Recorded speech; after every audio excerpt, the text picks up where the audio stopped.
Good afternoon and welcome to this holiday episode of One-on-One Sports. I'm Matt Holzaffel. And I'm Andrew Vandellis. We have a lot of exciting news to cover, so let's jump right into the three strikes. After Oklahoma won the Big 12 last Saturday, Baker Mayfield has made an incredible argument for him to win the Heisman Trophy. With him leading the Sooners to the college playoff, Andrew, is there any other player who has an argument for the trophy? Absolutely not. Mayfield's the obvious choice, especially when this year, not only did he bring the Sooners their third straight Big 12 championship, made it to the college football playoffs, and he's putting on the best numbers of his career. 71% completion, 41 touchdowns, only 5 picks, already a minus three interception ratio there. But it's obvious that Baker Mayfield is the choice. And we don't even have to look at specific stats. He's the best player on the most efficient offense in the country. There it is, point blank, period. I like that Bryce Love and Lamar Jackson are the other two people invited because they both had great seasons. It's cute. Bryce Love, 2,000 yards on one ankle, which is very impressive. Not to discredit anything they did this year, No. But it's Baker Mayfield far and away, no debate. Last Friday, two-way Japanese pitcher Shohei Ohtani began the process of moving to the MLB with the deadline of December 22nd to decide where he wants to go. The Phenom can offer a lot to any team that chooses him, but Matt, what team should sign him?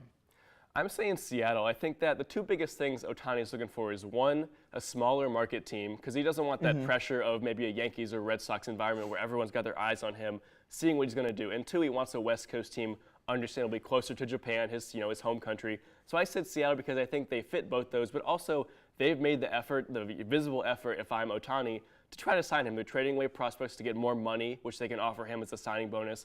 And I think that they're ready. Obviously they're not offering as much money as Texas or New York, but he doesn't want to go there anyway. Exactly. He narrowed his team down to 5 teams, and one out of those 5 teams is in the Midwest, and that's Chicago. But other than that, I am picking San Francisco because they tick all the boxes, much like Seattle, though. Close to home, small market, but also more of a playoff. Market is San Francisco, but also though. more of a playoff contender than Seattle is, arguably. And rather than going for Giancarlo Stanton, I think the 49ers should just throw all their chips in and build your team for a much more affordable price. I think that regardless of where Ohtani goes, I think Stanton's going to go to the other place. So if Ohtani goes Seattle, Stanton will go San Francisco. Vice versa. Ohtani goes San Francisco, then Stanton's going to go Seattle. I think either way, that West Coast is going to be in for a great year of baseball this upcoming season.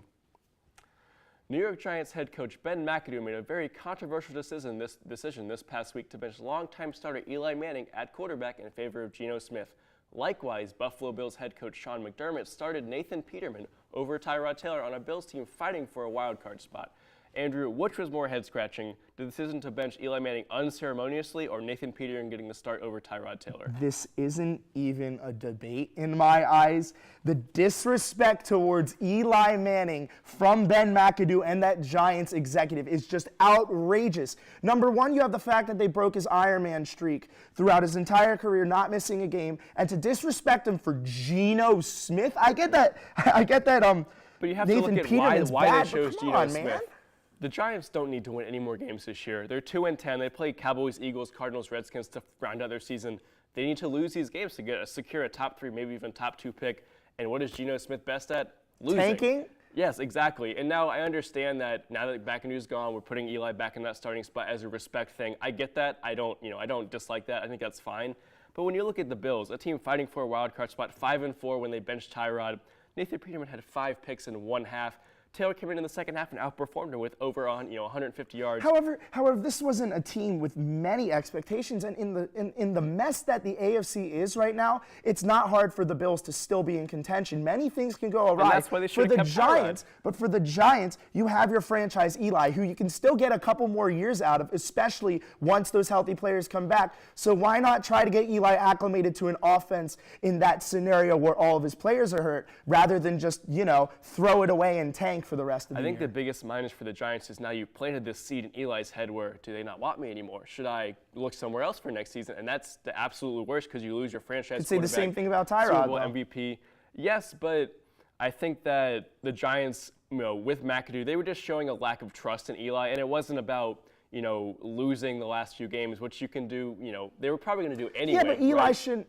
Yeah, but Eli shouldn't be the scapegoat for that, nor should Tyrod. A lot of things are wrong primarily on both teams' defenses, but Eli and the things he has done for that Giants franchise does not warrant any sort of benching anytime soon. I am glad that Ben I want to look at it from McAdoo's this out. perspective. Let's look at their losses, right? Both players lost their only start. Geno 24-17 to the Raiders. Peterman 54-24 to the Chargers. And a lot of those points were a result from turnovers that Peterman had. 5 picks in one half. He completed 6 passes. But the Chargers are also more of a formidable threat than the Raiders are, especially when you go against the Giants. I mean, I think it was just a terrible move either way. And while the blowout was more significant in Buffalo, I think the impact is far more greater in New York. But I think that the Chargers had a better chance of losing to the Bills than the Raiders did of losing to the Giants with their, normal quarterbacks installed. Either way, both teams looking to rebound. And coming up, we begin to reflect on the 2017 year and look at the teams that didn't live up to expectations. Stay tuned.